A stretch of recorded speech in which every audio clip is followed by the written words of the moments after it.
अगर मैं एक रॉ डेटा सेट की बात करूं तो रिपोर्ट फॉर्म डेटा और जो नॉर्मलाइज फॉर्म होता है उसमें फर्क होता है। फर्क किस बात से पता चलता है कि मेरा पिवोट टेबल जो है वो नॉर्मलाइज फॉर्म पे ज्यादा एफिशिएंट तरीके से काम करता है rather than report form data. तो आज के वीडियो में मैं आप लोगों के सामने रखना चाहता हूं how to unpivot the data using power pivot.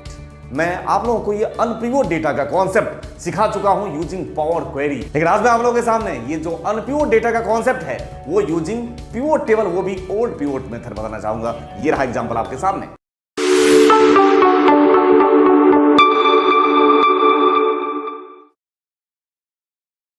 आप लोगों के सामने ये डेटा सेट है और इस डेटा सेट को अगर आप ध्यान से देखें तो इसको कोई प्रॉब्लम नहीं नजर आ रहा, लेकिन प्रॉब्लम कब क्रिएट होगा अगर इसी डेटा के बेस पे मैं पिवोट टेबल क्रिएट करने की कोशिश करूं। मतलब मेरे पास ये जो डेटा है ये रिपोर्ट फॉर्म डेटा है, ठीक है, ऑलरेडी ये समराइज करके रखा हुआ है डेटा किसी रॉ डेटा के बेस पे। तो अगर मैं इसके बेस पे अभी पिवोट टेबल बनाने की कोशिश करूं तो उतना एफिशिएंट पिवोट टेबल नहीं बन पाएगा। ये अभी आपको जो मैं एक दूसरा डेटा सेट दिखा रहा हूं उसमें कंपेयर करने के बाद पता चलेगा। जैसे कि यहां पे प्रोडक्ट का नाम है और जनवरी फरवरी मार्च अप्रैल ये 4 मंथ का डेटा है। अगर मैं इसमें जानना चाहूं कि भाई सैमसंग तो हाईएस्ट सैमसंग का कौन सा है, नोकिया तो टॉप 5 नोकिया, यहां प्रॉब्लम क्रिएट होगा। देख लीजिए, आप अगर फिल्टर लगाओगे तो फिल्टर लगने का तरीका यहां बदल जाएगा।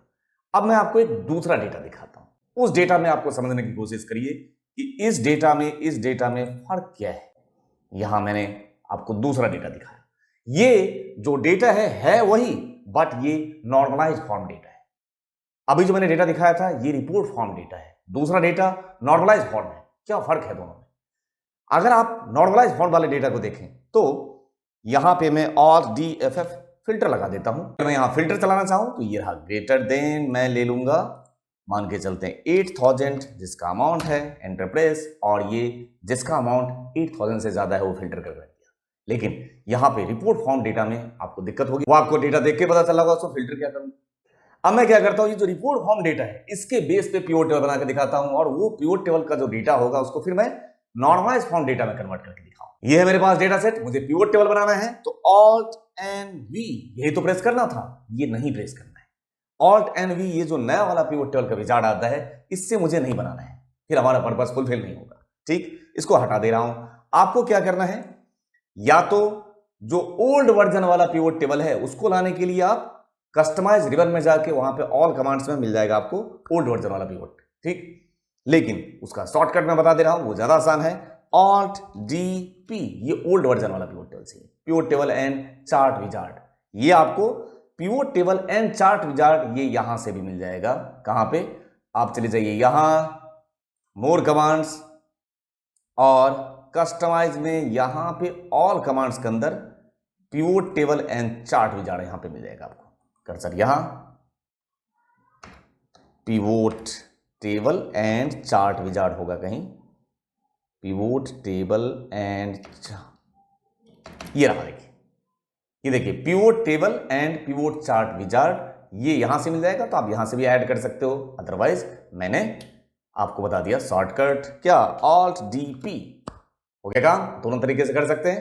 तो Alt DP शॉर्टकट प्रेस किया आपने, यहां पे आप लेंगे मल्टीपल कंसोलिडेशन रेंजेस, ये याद रहे multiple consolidation ranges. What kind of report do you want to create, तो इसमें लेंगे हम पिवोट टेबल। नेक्स्ट, अब create a single page field for me, या I will create the page field, I will create the page field.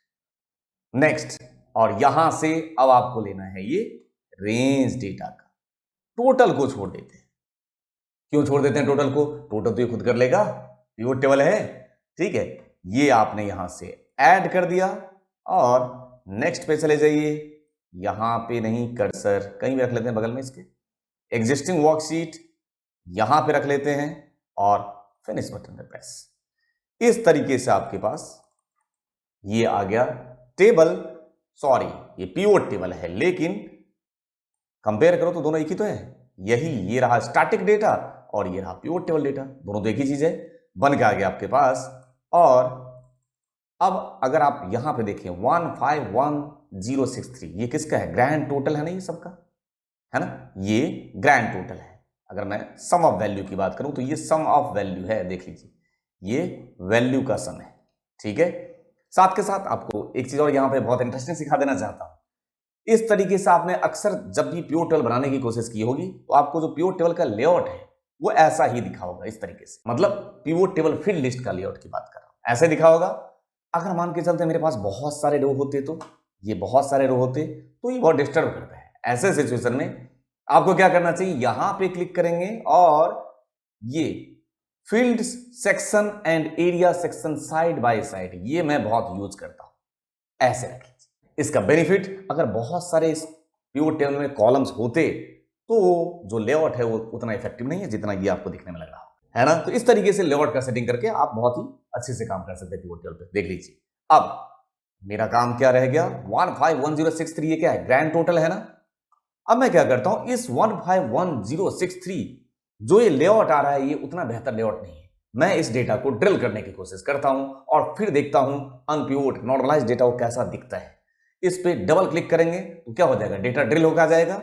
Double click कीजिए, एक अलग से आपको सीट ओपन हुआ और ये डेटा जो है आपके सामने नॉर्मलाइज डेटा है। देख लीजिए जो आपका डेटा है इस तरीके का डेटा उसको नॉर्मलाइज करके कैसे कर दिया, इस फॉर्मेट में, जिस फॉर्मेट में मेरा ये डेटा नॉर्मलाइज मैंने आपको लुक दिखाया था। अब इसको जरा नीचे आइए और चेक कर लेते हैं एक बार, इसका ग्रैंड टोटल कितना है, 151063 बिल्कुल सही है। और अपना जो डेटा सेट है इसका भी एक बार ग्रैंड टोटल कर लेना बनता है, कहीं गलत तो नहीं लाया हमारा टेबल, यहां पे इसका भी कर लेना बनता है। और आउटपुट वही है जो आपका वो नॉर्मलाइज डेटा हो जाने के बाद प्योर टेबल के थ्रू आपको दिखाया गया है। देख लीजिए 151063 ये आपका नॉर्मलाइज फॉर्म है और ये आपका रिपोर्ट फॉर्म डेटा है। नॉर्मलाइज फॉर्म डेटा हमेशा ज्यादा इफेक्टिव होता है पिवोट टेबल क्रिएट करने के लिए। तो इस तरीके का आपके पास अगर रिपोर्ट फॉर्म डेटा हो तो नॉर्मलाइज फॉर्म ये मैंने मैनुअली किया हुआ था बहुत मेहनत के साथ, लेकिन आप पिवोट टेबल को यूज करते हुए उसी टेबल को देख लीजिए, static data report form layout, pivot table को यूज करते हुए आप नॉर्मलाइज फॉर्म में कन्वर्ट कर सकते हो, मतलब पिवोट को अनपिवोट कर सकते हो। ठीक है, कर लेंगे इस तरीके से। ये मैं पावर क्वेरी मेथड में ऑलरेडी आप लोगों को सिखा चुका हूं, पावर क्वेरी के थ्रू तो और भी बहुत इंटरेस्टिंग है तो वो भी कर लीजिए, लेकिन ये आप प्योर टेबल के थ्रू भी कर सकते हैं अनप्योर डेटा को, ये मैंने आप लोगों को बताने की कोशिश। तो उम्मीद करता हूं ये अनप्योर डेटा का कॉन्सेप्ट, उसमें भी पावर क्वेरी को यूज नहीं किया हमने, यूजिंग प्योर टेबल करने की कोशिश की और ये बहुत इफेक्टिव आपको लगा होगा। इसी तरीके से अपने दिन की शुरुआत कुछ ना कुछ अपग्रेड करके, कुछ ना कुछ स्किल सेट अपने अंदर ऐड करके करते रहिए और मेरे साथ बने रहिए। और मैं आप लोगों को यकीन दिलाता हूं कि कुछ ना कुछ नया और बेहतर कराने की कोशिश करता रहूंगा हमेशा के लिए। Thank you for your love and support to innocent channel. Thank you दिल से।